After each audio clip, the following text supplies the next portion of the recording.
mean, it's worth it. No, it's bullshit. Well, I mean, yeah, but why wouldn't you want to give Rob Feinstein money? He fucking does a good job. I mean, I think. Don't you think so? He does a job. He does a job. He does. I mean, to me, he does better than the other shoot companies. No, he's way light years ahead of High Spots and wanting to know about feelings. Yeah, I mean, at least this guy's gonna ask the questions, or at least like lay it out there and let motherfuckers run with the ball a little bit. Here's my problem with Rod Feinstein. The guy has the okay, yeah, let's hear it. Let's hear it. Because maybe we'll get Rob Feinstein out here and you could tell him this. This guy has the audacity to own a shoot company, which is fine. He's been behind the scenes in ECW. He's been around. He has the audacity to think people want to hear what he has to say, so he conducts a shoot interview with himself. Now, the only other thing Rob Feinstein is known about, people know that he was behind the scenes in ECW and sold their tapes for them. He, filmed a lot of the house shows. People know he's on video and does shoot interviews. People know that he helped start Ring of Honor. People also know, the only other thing they know about him is he had to leave Ring of Honor due to scandal. And he did not, in his shoot interview. Of course, to me, this is a bullshit. It's a bullshit scandal. It's a fucking, he got railroaded by a bunch of fucking turds. It's like the Vince McMahon produced, the McMahon DVD that came out, and you watch it, and there's no talk about steroids. There's no talk about allegations of, homosexual conduct between, his employees. There's no talk about, raping women. We're going to get to that gay homosexual conduct here right now. But let me just put it this way. Look, people need to lighten up on Rob Feinstein. To me, I agree with you that he should have fucking talked about it in a shoot interview. But the fact that he didn't leaves it up to us to make that happen. I mean, who else is going to have that happen? I mean, we get these guys on every fucking week. We bring guys on and we ask them fucking questions that they don't want to fucking answer, and they answer them. You know what I mean? And it gets them in trouble with everybody every fucking week. But none of them get it. They're not gonna get it. It's fun, and that's what makes it fun for me to even do the shows, because I'm getting motherfuckers in trouble with each other every fucking week. And so let's get Rob Feinstein on here and fucking ask him the shit. All right, I'm down. Let's get his scoop on our shit instead of him fucking giving it up on his own. You know what I mean? Let's do it. It's not a problem. I mean, he has a lot. He doesn't. His shoot interviews. Not very interesting. The ones that he gave himself. This shit I want to know from him. It's like, hey, you were in the fucking ECW locker room. You gotta have good stories about real shit, not just retarded stuff. But here's the thing: it seems like Feinstein and his cronies might stay pretty sober and maybe kind of distance themselves a little bit. I think they were a little afraid of the ECW locker room. Yeah, but I don't know, man. I love the idea of the ECW locker room where it's just a bunch of like absurdly fucked up drunks, drug addicts, deviants, fuck ups.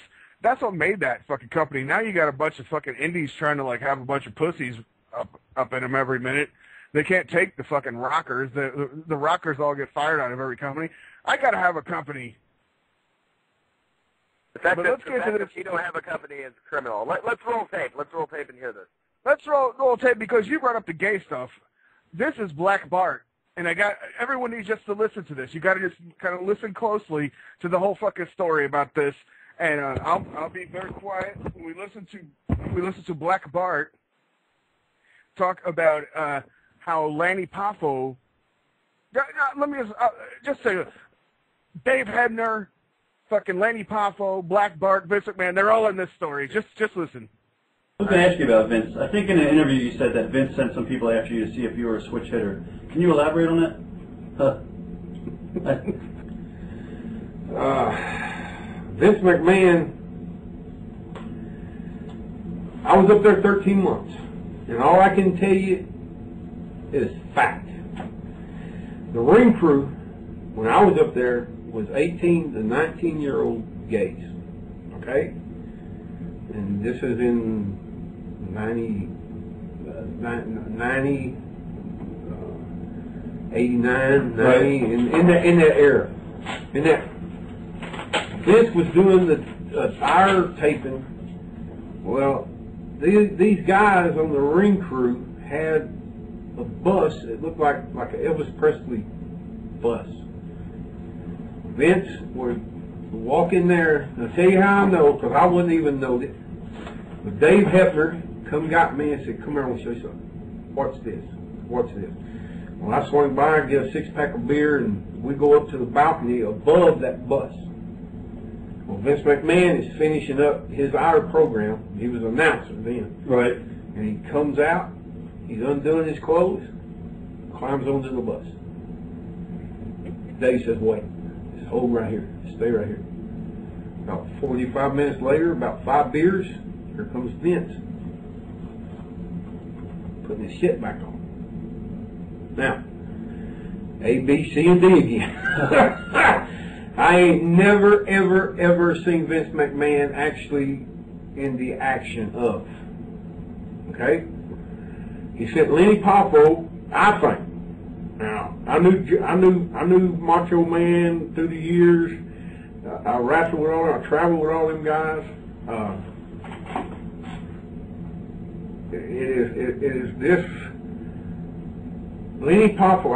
I'd come in, sit down, always put a table in front of me. I'd have a big trash can for a spitter. Lenny Poffo would come in and put his back down on the other side of the dressing room. Within 15 minutes, I guarantee you couldn't get a dadgum hair in between me and him. Okay?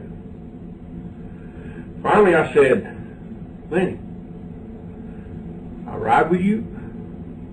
I share a room with you. You don't never do this shit. Okay? Right. When we're in the dressing room, why do you do that?" I said, "You need to carry back to Vince McMahon that old black Bart ain't taking it nowhere other than from a woman. Right. Only. It quit happening. Huh. Of course, about 3 months later, I got my notice." So, You think Vince was into you, mean, or? do I think Vince was into me? No. Oh, okay. No. I don't think Vince was into me, but he wanted to know if I would. Right. Understand what I'm saying? Well, why do you think? I always tell this story, and I don't know how graphic I can get. You could get totally graphic. I think if me and Vince McMahon at that time would be in a room together, butt naked, cut the lights off, and I'd suck his dick, I'd still have a job. Okay? Is that too graphic? No. There you go. That's Black Bart. Dude, did you hear the story? Who was conducting that interview? Feinstein? That was Feinstein. You know how excited he got when he started talking about sucking dick and how his nervous laughter? Well, that's what I think, too. I think he watches it and jerks off. Right. I think when Black Bart was talking about the road crew being, 18 and 19-year-old gays at a big Elvis Presley tour bus, that's what I think. I think Feinstein's got a big old fucking boner. That's what I'm thinking when I'm watching that. He's like, "Oh, shit, I wish I was there." But that's cool. Whatever. That's fucking, really, whatever. That's Feinstein. That's cool with me.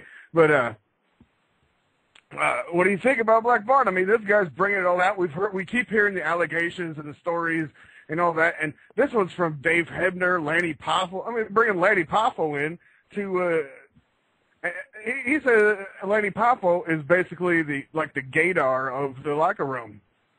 But no, it was a little hard to hear. Was he saying Lanny Poffo was sucking Vince's cock, or was he saying that?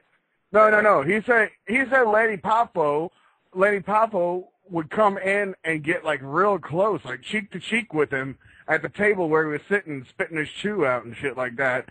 And he thinks that Lanny Poffo was trying to see if he was a switch hitter, and it became for Vince.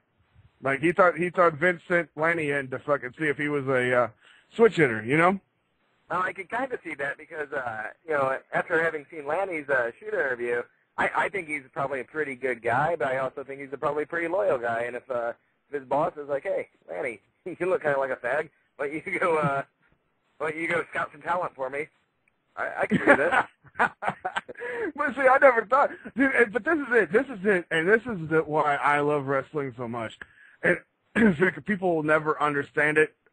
Probably because so many of these dingle fucks that we're talking about and we've been talking about, these fucking like wrestling fans are such turds and nerds and